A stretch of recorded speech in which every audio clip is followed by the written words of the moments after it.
makabagbag damdaming video ang ibinahagi ngayong araw ni Ice Seguera. Isang araw matapos pumanaw ang pinakamamahal niyang ina na si Mommy Karing nitong Biyernes, Hunyo 27.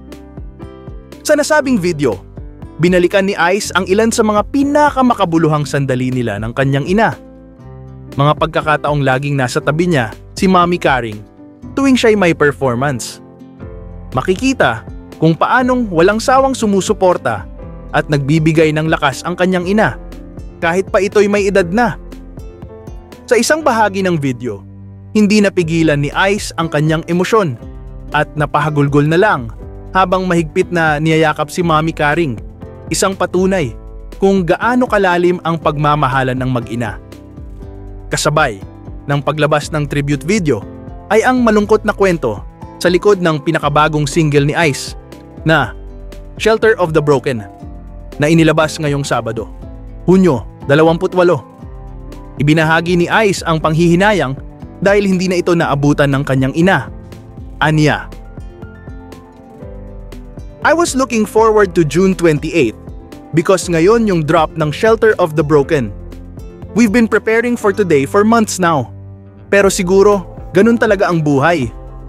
Instead of feeling excited, my heart is shattered because my mama passed away the morning of June 27.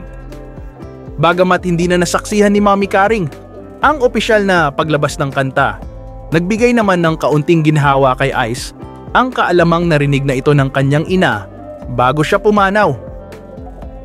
Narinig mo yung buong album bago ka nawala. Sinabi mong proud ka sa akin at nagandahan ka sa mga kanta. Napanood mo pa yung shoot namin ng lyric video. At kahit wala ka na, sa bawat awit at bawat letra, nandoon ka. Muling bumuhos ang mga mensahe ng pakikiramay at suporta mula sa fans at mga kaibigan ni Ice.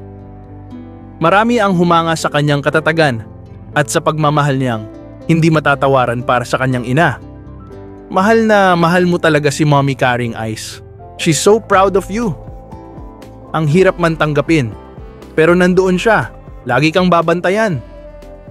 Sa bawat awitin ni Ice Seguera, hindi mawawala ang presensya ni Mommy Karing. Isang inang buong pusong nagmahal, nagtaguyod, at nagsilbing lakas niya hanggang sa huling sandali. Sa musika at alaala, mananatili ang kanyang pagmamahal habang buong tapang na nagpapatuloy si Ice sa pag-awit.